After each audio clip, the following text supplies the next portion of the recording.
माध्यमिक शिक्षा विभाग उत्तर प्रदेश के ई लर्निंग प्रोग्राम में आप सभी बच्चों का स्वागत है। मैं राजेश्वरी चौहान महर्षि दयानंद विद्यापीठ इंटरमीडिएट कॉलेज गोविंदपुरम गाजियाबाद से आज कक्षा 12 है, विषय नागरिक शास्त्र, अध्याय 4 सत्ता के वैकल्पिक केंद्र भाग 1 का अध्ययन करेंगे। चर्चा के विषय हैं यूरोपीय संघ, दूसरा दक्षिण पूर्वी एशियाई राष्ट्रों का संगठन आसियान, चीनी अर्थव्यवस्था का उत्थान, चीन के साथ भारत के संबंध। आज की वीडियो में हम 2 टॉपिक क्लियर करेंगे, यूरोपीय संघ और आसियान। यूरोपीय संघ की पृष्ठभूमि। यूरोपीय संघ सन 1991 में सोवियत संघ का विघटन होने के पश्चात 2 ध्रुवीयता का अंत हुआ। राजनीतिक और आर्थिक मंच पर यूरोपीय देशों में संगठित होने का प्रयास करने लगे। अमेरिका की विशेष मदद से यूरोपीय संघ की स्थापना हुई थी। यूरोपीय संघ एक क्षेत्रीय संगठन है और क्षेत्रीय संगठन किसे कहते हैं कि जब यहाँ आप एक मानचित्र देख रहे हैं कि जो पड़ोसी देश हैं भारत के नक्शे में, ये पड़ोसी देश भौगोलिक सीमाओं से लगे हुए देश हैं। पाकिस्तान, अफगानिस्तान, नेपाल, भूटान, बांग्लादेश, श्रीलंका, मालदीव। ये भौगोलिक निकटता है और भौगोलिक निकटता के कारण सभी देशों की प्रभुता संपन्न देश हैं और इन सभी के समान राष्ट्रीय हित हैं। समान राष्ट्रीय हित को पूरा करने के लिए एक क्षेत्रीय संगठन का निर्माण करते हैं, जिससे आर्थिक, सैनिक सहायता के द्वारा इकट्ठे होते हैं, एकत्र होते हैं। दूसरा पॉइंट है क्षेत्रीय संगठन के उद्देश्य। इसे हम अभी नेक्स्ट स्लाइड में पढ़ेंगे। इससे पहले क्षेत्रीय संगठन का उदाहरण आपको ये भारत के संदर्भ में बताया गया है। दूसरा एग्जाम्पल है यूरोपीय संघ का मानचित्र। यहाँ भी फ्रांस, लग्जमबर्ग, बेल्जियम, नीदरलैंड और जर्मनी ये पुराने सदस्य देश हैं। जो आपको ये नीला कलर दिखाई दे रहा है, जितना ये आपको ऑरेंज कलर देख रहे हैं, यहाँ क्रोएशिया है।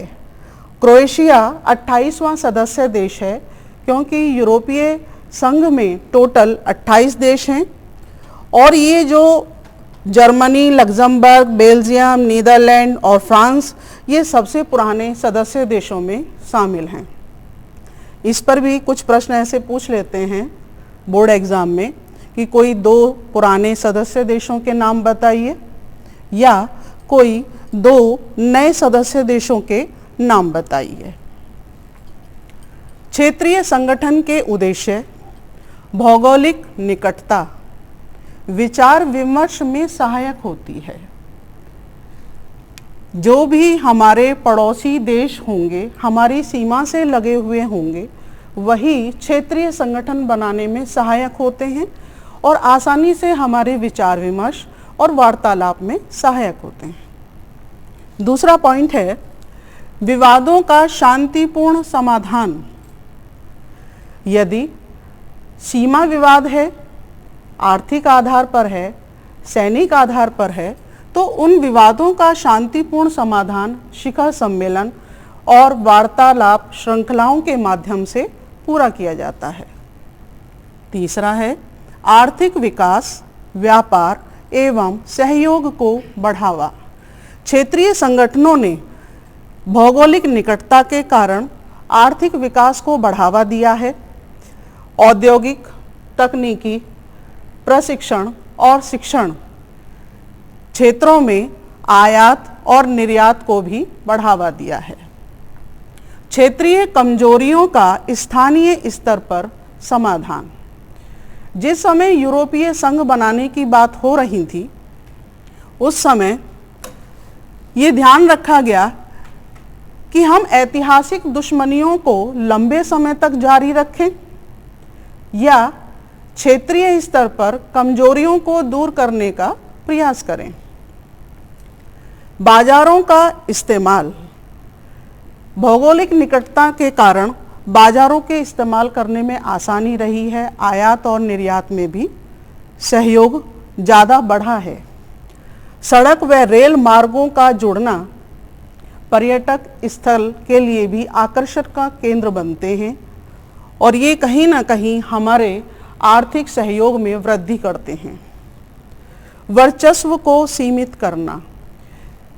क्षेत्रीय संगठन के उद्देश्य में ये लास्ट का जो पॉइंट है, ये मूक कूटनीति को दर्शाता है कि जो शक्तिशाली देश होते हैं उनकी शक्ति संतुलन को सीमित करना या वर्चस्व को सीमित करना क्षेत्रीय संगठन का भी उद्देश्य है। नेक्स्ट पॉइंट, यूरोपीय संघ के गठन की प्रक्रिया। फर्स्ट पॉइंट, मार्शल योजना। अमेरिका के राष्ट्रपति ट्रूमैन हुए हैं जिन्होंने मार्शल योजना पर जोर दिया। इस योजना के अंतर्गत 1948 में यूरोपीय आर्थिक सहयोग संगठन बनाया गया, जिसका उद्देश्य वित्तीय सहायता उपलब्ध कराना था। अमेरिका के द्वारा नाटो सामूहिक सुरक्षा व्यवस्था का भी उदय हुआ। नाटो अमेरिका का एक सैनिक संगठन है। 1949 में यूरोपीय परिषद बनी। 1957 में यूरोपियन इकोनॉमिक कम्युनिटी रोम की संधि के आधार पर इस कम्युनिटी का संगठन किया गया। 1991 में सोवियत संघ का विघटन हुआ, जिससे 1992 में यूरोपीय संघ की स्थापना आसानी से बन पाई। यूरोपीय संघ की स्थापना 1992 में हो चुकी है। यूरोपीय संघ आर्थिक से राजनीतिक स्वरूप में। यूरोपीय संघ की स्थापना एक आर्थिक मंच के रूप में की गई थी, लेकिन धीरे धीरे लंबे समय तक राष्ट्र राज्य के रूप में कार्य करना शुरू कर दिया था और इस लंबी प्रक्रिया में राजनीतिक स्वरूप में आ गया, यानी विश्व के देशों को राजनीतिक मंच उपलब्ध कराना और उनकी नीतियों को प्रभावित करने का कार्य शुरू कर दिया था।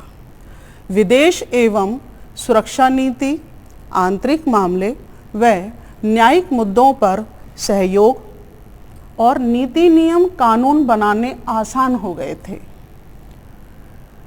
यूरोपीय संघ में साझी यूरो मुद्रा, अपना झंडा, अपना राष्ट्रगान और अपना स्थापना दिवस है।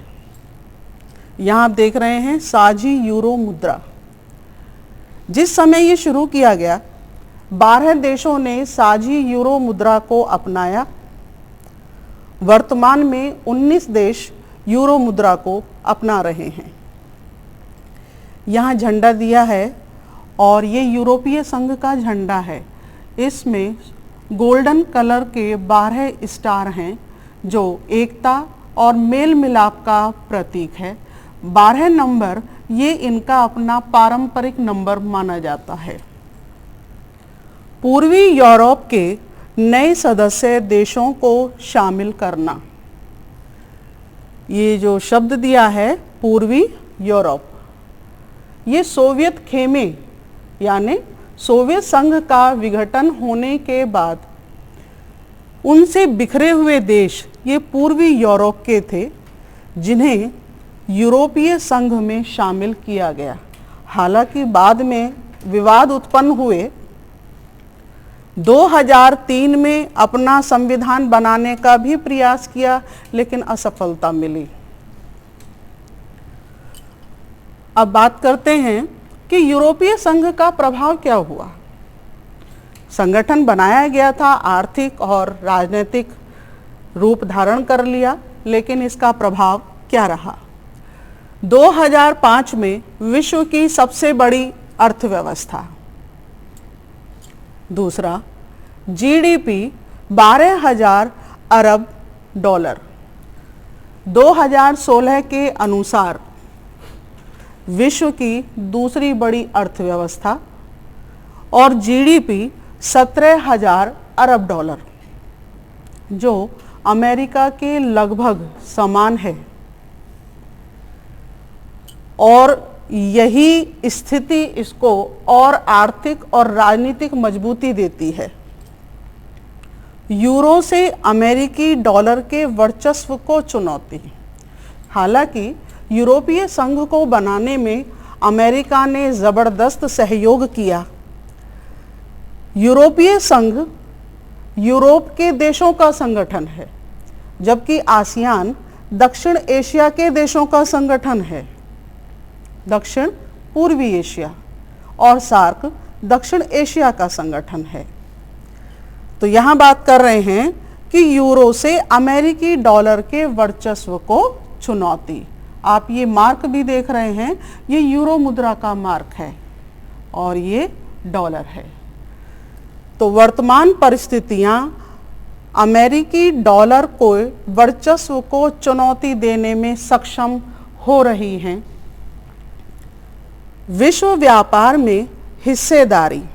यूरोपीय संघ में विश्व व्यापार में हिस्सेदारी अमेरिका से 3 गुना अधिक है। यहाँ तक कि अमेरिका के द्वारा बनाई गई नीतियों को प्रभावित करने का कार्य भी यूरोपीय संघ कर रहा है। विश्व व्यापार संगठन एवं एशिया और अफ्रीका के देशों पर आर्थिक शक्ति का प्रभाव है।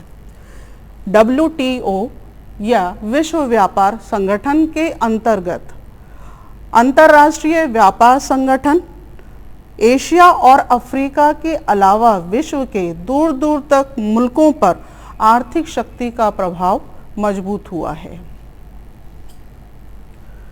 यूरोपीय संघ में 6 पॉइंट ब्रिटेन एवं फ्रांस सुरक्षा परिषद के स्थायी सदस्य हैं। यहाँ आप देख रहे हैं सुरक्षा परिषद, यह संयुक्त राष्ट्र संघ का एक अंग है। सुरक्षा परिषद जिसमें कुल 15 सदस्य होते हैं, 5 स्थायी और 10 अस्थायी हैं। 5 स्थायी सदस्यों में ब्रिटेन और फ्रांस भी हैं,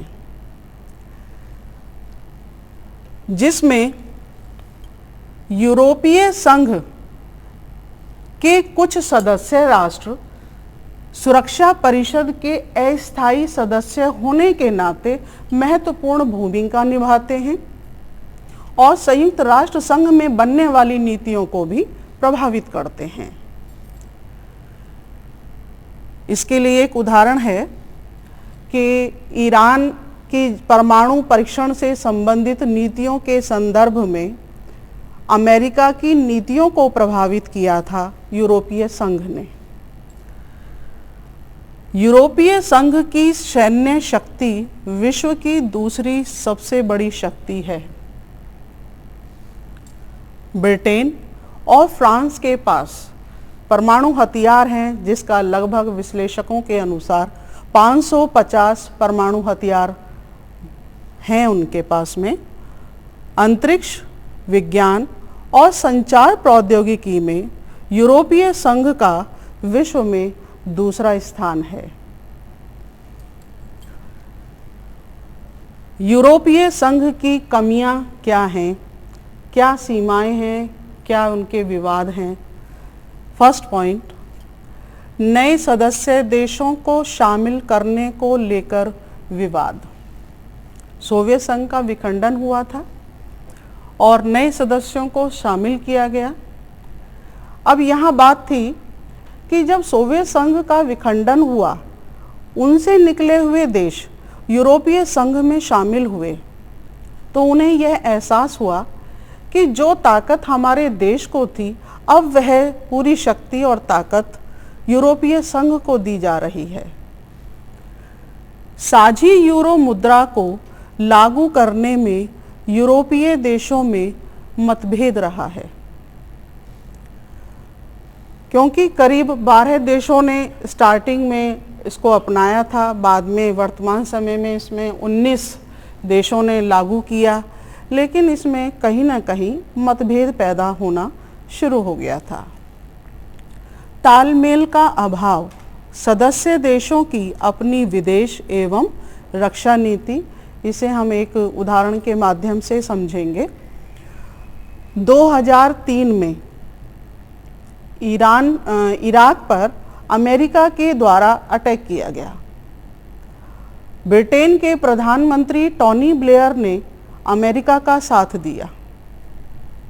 जर्मनी और फ्रांस इनके खिलाफ थे, और जो ये नए सदस्य देश शामिल थे यूरोपीय संघ में, यह भी अमेरिका के गठबंधन में शामिल थे। अर्थात तालमेल का अभाव, कारण अपनी विदेश और रक्षा नीति के कारण, क्योंकि सभी देशों की अपनी विदेश और रक्षा नीति अलग थी। ब्रिटेन को यूरोपीय बाजार से अलग रखा गया। ब्रिटेन की पूर्व प्रधानमंत्री मार्गरेट थैचर ने यूरोपीय संघ से, अपने बाजार से उसको अलग रखा ब्रिटेन को। डेनमार्क और स्वीडन ने maastricht की संधि की और यूरो मुद्रा को मानने से इनकार कर दिया था। यूरो मुद्रा विवाद का कारण भी बनी, तालमेल का अभाव भी रहा। 23 जून 2016 में ब्रिटेन में जनमत संग्रह कराया गया। यूरोपीय संघ से अलग होने के लिए ब्रिटेन की जनता ने 51.89% वोट दिए। इस घटना को हम ब्रेग्जिट के नाम से जानते हैं। तो हमारा टॉपिक यूरोपीय संघ क्षेत्रीय संगठन कंप्लीट हुआ। यहाँ से हम शुरू कर रहे हैं दक्षिण पूर्वी एशियाई राष्ट्रों का संगठन आसियान, जिसमें association of south east Asian nation ASEAN. Exam में कभी पूछ लेते हैं कि आसियान का फुल फॉर्म बताइए, तो आप ये लिख सकते हैं। आसियान की स्थापना, आसियान के सदस्य राष्ट्र, आसियान के उद्देश्य, आसियान के मुख्य स्तंभ, दक्षिण पूर्व एशिया में आसियान की भूमिका। इस टॉपिक में हम इन सभी बिंदुओं पर चर्चा करेंगे। इस संदर्भ में तो 2 बात आपको बताना चाहूँगी कि आसियान की स्थापना दक्षिण पूर्व एशिया के देश जापान और यूरोपीय देशों के उपनिवेश रहे हैं लंबे समय तक, जिसके कारण उन्हें राष्ट्र निर्माण और गरीबी का सामना करना पड़ा। दक्षिण पूर्व एशिया और तीसरी दुनिया के देशों में एकता कायम करने के लिए वांडुगु सम्मेलन और गुट निरपेक्ष आंदोलनों ने भी प्रयास किए, लेकिन असफलता मिली। उतने प्रयास सफल सिद्ध नहीं हुए। तीसरा पॉइंट है कि जब शीत युद्ध का दौर समाप्त हुआ तो शक्तिशाली देशों ने अपने पक्ष में दबाव बनाया कि वह हमारे साथ आए। तो आसियान के देशों, सदस्य देशों के लिए सामने समस्या थी कि वह किस शक्तिशाली देशों के सामने या साथ जाएं या अपना संगठन बनाएं। तो इन्हीं उद्देश्यों को पूरा करते हुए दक्षिण पूर्वी एशिया के देशों ने अपना आसियान संगठन बनाया। आसियान की स्थापना 8 अगस्त 1967 को बैंकॉक घोषणा के द्वारा की गई थी। जिस समय यह घोषणा की गई, आसियान संगठन में 5 देश शामिल थे जिन्होंने हस्ताक्षर किए। Indonesia, Malaysia, Philippines, Singapore, Thailand प्रमुख थे।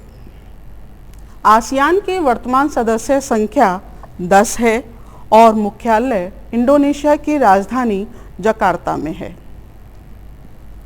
यहाँ आप देख रहे हैं, ये मैप दिया हुआ है आसियान के संगठित देशों का।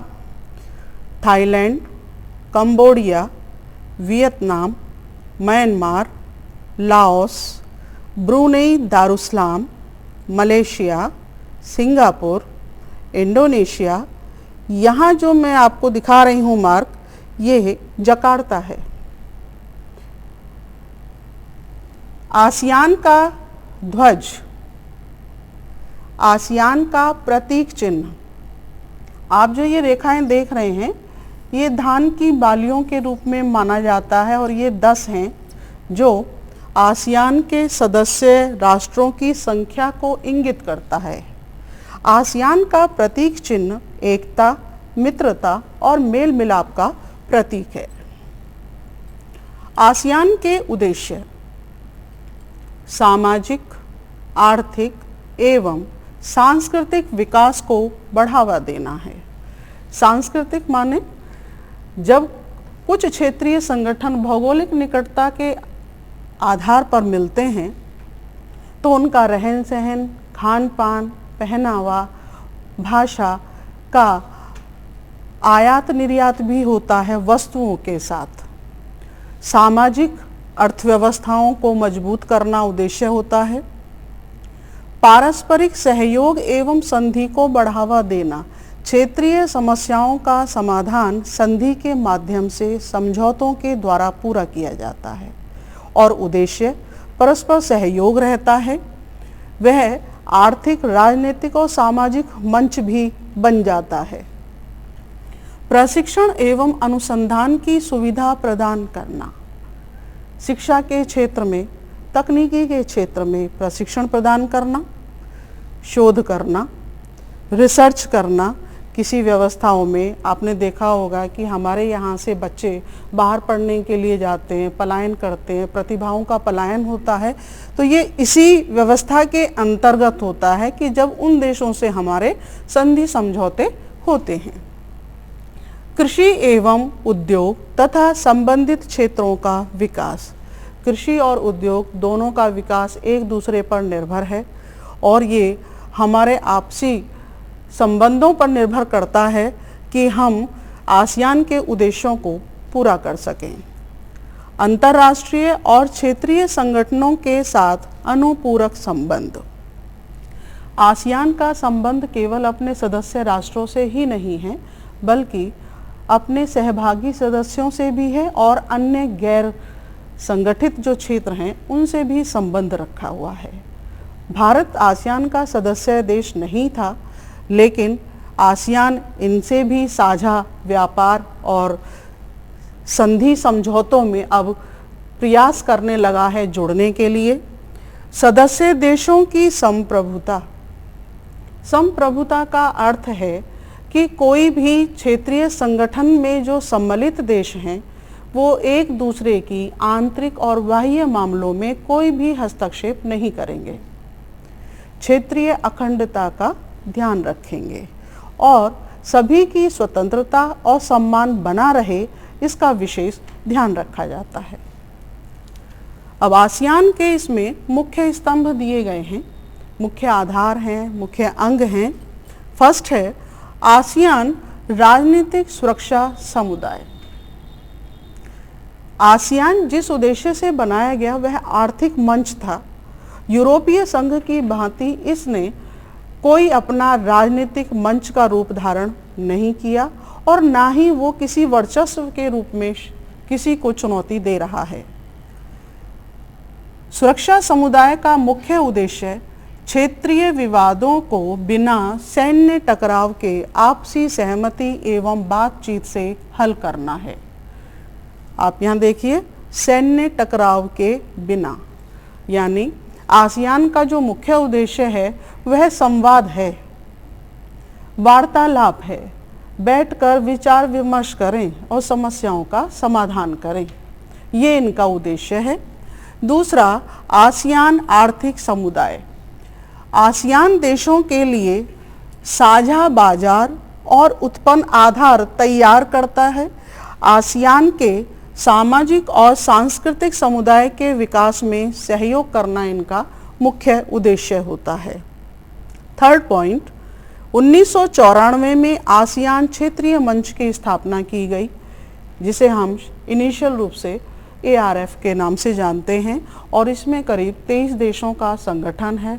इस संगठन में भारत, चीन, अमेरिका जैसे देश भी शामिल हैं और आसियान देशों की सुरक्षा विदेश नीतियों में सामंजस्य स्थापित करने का कार्य करता है। दक्षिण पूर्वी एशियाई देशों में आसियान की भूमिका क्या है? पहला पॉइंट है विजन 2020 दस्तावेज। इसके अंतर्गत बहिर्मुखी भूमिका को अपनाया गया है और दूसरे देशों की संप्रभुता को ध्यान में रखा गया है विजन 2020 दस्तावेज के अंतर्गत। संघर्ष के स्थान पर बातचीत का माध्यम रखा गया। मुक्त व्यापार समझौता रखा गया। इसका उदाहरण सिंगापुर और थाईलैंड, जिसमें भारत ने संबंध रखे और सिंगापुर के द्वारा असम में कौशल प्रशिक्षण केंद्र भी खोला गया है। सदस्य देश, सहभागी सदस्य, अन्य क्षेत्रीय संगठनों के बीच निरंतर संवाद रहता है। राजनीति और सुरक्षा मामलों पर चर्चा के लिए हमेशा तैयार रहता है और राजनीतिक मंच उपलब्ध कराता है। पूरब की ओर चलो नीति, ये 1991 में भारत ने दक्षिण कोरिया, चीन और जापान के साथ इस नीति को अपनाया है। प्रयास किया है आसियान के और पूर्वी देशों के साथ जुड़ने का। आसियान शैली माने जहां मेल मिलाप की नीति और सामाजिक दायरे को बढ़ाया है, इसे आसियान शैली कहा गया है। ये हमारा गृह कार्य है। फर्स्ट क्वेश्चन है, भौगोलिक निकटता का क्षेत्रीय संगठनों के गठन पर क्या असर होता है? दूसरा प्रश्न, यूरोपीय संघ को कौन से कारक एक प्रभावी संगठन बनाते हैं? एक आर्थिक संघ के रूप में आसियान की भूमिका का वर्णन कीजिए। मुल्कों की शांति और समृद्धि के लिए आर्थिक संगठनों को बनाने और मजबूत करने पर टिकी है, इस कथन की पुष्टि कीजिए। ये चारों लॉन्ग क्वेश्चन हैं बच्चों, कम से कम 150 शब्दों के लिए। इसमें आप प्रश्न उत्तर तैयार कर सकते हैं। हमने इस संगठन में पढ़ने की कोशिश ये की है कि क्षेत्रीय संगठनों की आवश्यकताएं, एक हमारा अंतर्राष्ट्रीय स्तर पर UNO भी है, लेकिन सभी देश उसमें शामिल नहीं हो सकते हैं, बल्कि उसके लिए हमें क्षेत्रीय संगठनों के माध्यम से अपने क्षेत्र में सभी जो देश हैं वो जुड़ कर के अपने राजनीतिक और आर्थिक सैनिक सहायता को संबंधों के आधार पर, वार्तालाप के आधार पर और संधि समझौतों के आधार पर बैठकर विचार विमर्श कर सकते हैं। ओके।